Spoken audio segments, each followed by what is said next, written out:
है नूरे सहर चेहरे से तेरे। দেখতে দেখতে এবার রোজা শেষ হয়ে যাচ্ছে একদম চোখের পলকে, আর মাত্র কয়েকটা দিন বাকি। আর এটাই প্রবাবলি আমার এবারের রোজার লাস্ট ব্লগ, কারণ এবার আমি তেমন একটা সময় পাচ্ছি না ব্লগিং করার।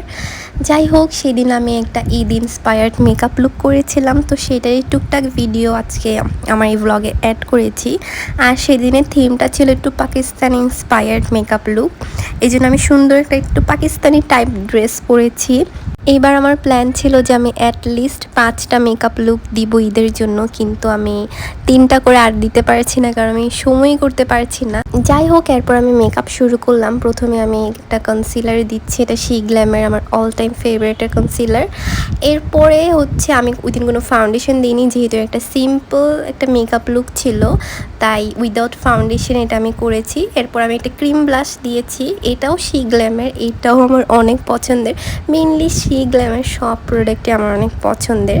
তারপরে হচ্ছে একটা লিকুইড হাইলাইটার দিলাম, যেহেতু এগেইন এটা একটা soft simple and dewy makeup look. তারপর আমি একটু পাউডার ব্লাশ দিচ্ছি, এটাও শি গ্ল্যামের। আর আমি সেম ব্লাশটাই হালকা করে আমার চোখের উপরেও একটু দিয়ে নিচ্ছি, যেহেতু ওই দিন কোনো আই লুক করবো না।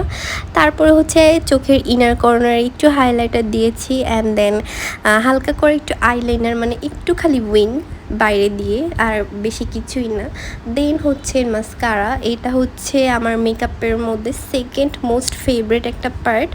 ফার্স্টে হচ্ছে ব্লাশ, এরপর সেকেন্ড হচ্ছে মাস্কারা। তো আমি এখানে একটু বেশি বেশি করে মাস্কারা দিচ্ছিলাম। আর আমি এখানে এশিয়ান্সের মাস্কারা ইউজ করেছি। তারপর আমি লিপস্টিক খোঁজার জন্য একটু উঠেছিলাম, এসে দেখে আমার জায়গায় বুলবুল বসে আছে।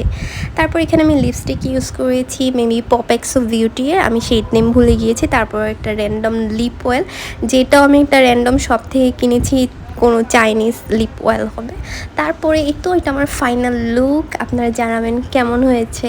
তারপর আম্মু এখানে ইফতারির জন্য একটা পাকোড়া বানাচ্ছিল, এটা ছিল মুড়ির পাকোড়া, আম্মু ফার্স্ট টাইম বানাচ্ছে। এটা আমার এক্সপেরিমেন্টাল কুকিং ছিল, এই জন্য আমি ভাবছিলাম এটার কি বলে রেসিপি রেকর্ড করব, কিন্তু আমি হচ্ছে অনেক টায়ার্ড ছিলাম, আমি ঘুমাই গেছিলাম। দেন ঘুম থেকে উঠে দেখে আম্মু বানায়ও ফেলছে। অ্যান্ড ইট ওয়াজ মজা, ভালোই, খারাপ না। মানে ফার্স্টে ভাবছিলাম মুড়ির পাকোড়ার কেমনই বা হবে, কিন্তু খাওয়ার পর দেখলাম যে না, মজাই। তারপর এখানে আম্মু সেমাই রান্না করছিল আব্বুর জন্য, কারণ আব্বু সেমাই খেতে ইচ্ছে করছে।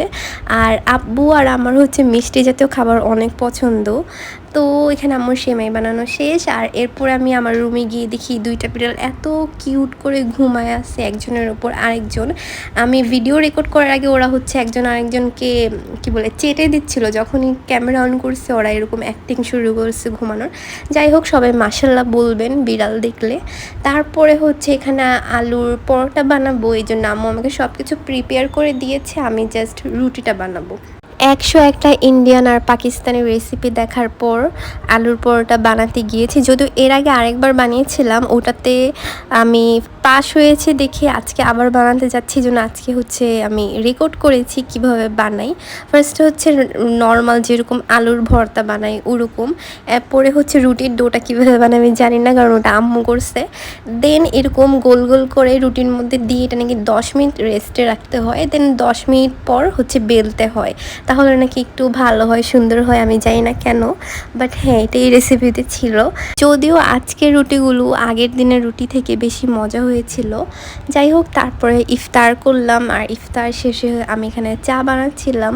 তারপরে চা খেলাম, আর হচ্ছে আব্বুকে মসজিদ থেকে ওই দিন একটু খাবার দিয়েছিল, আব্বুগুলো নিয়ে এসেছে বাসায় আমাদের জন্য, যেটা সবসময় করে। তারপরে রাত তখন বাজে 9:30, আমি সামিয়াকে নিয়ে বের হয়েছি মেহেদি নিতে। ফার্স্টে একটু স্বপ্নে গিয়েছিলাম একটু চকলেট কেনার জন্য। তারপরে হচ্ছে এটা অনেক বড় একটা লম্বা স্টোরি।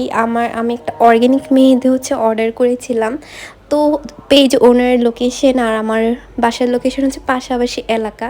তো উনি বলছে উনি অর্ধেক আসবে, আমি অর্ধেক আসবো, কিন্তু উনি অর্ধেক আসেনি, আমাকেই পুরোটা যে আনতে হয়েছে। যাই হোক, এরপরে আমরা রাস্তায় হচ্ছে একটু ওজন মাপাইছিলাম, আর আমার ওজন এত কম আসছে। যাই হোক, আমি অবাক হইনি, কারণ আমি জানতাম এরকমই হবে। যাই হোক, তারপর বাসায় আসলাম, আর বাসায় আস্তে আস্তে 10:30 বেজে গিয়েছিল, আর আম্মু তো অনেক রাগ করছে। এরপরে হচ্ছে আমি মিমসি মোহাম্মদ ড্রামাটা দেখি, ওই দিনের এপিসোডটা সুন্দর ছিল। এরপর আমি চকলেট খেয়ে ঘুমায় পড়ি। সো এতটুকু ছিল আমার আজকের ব্লগ।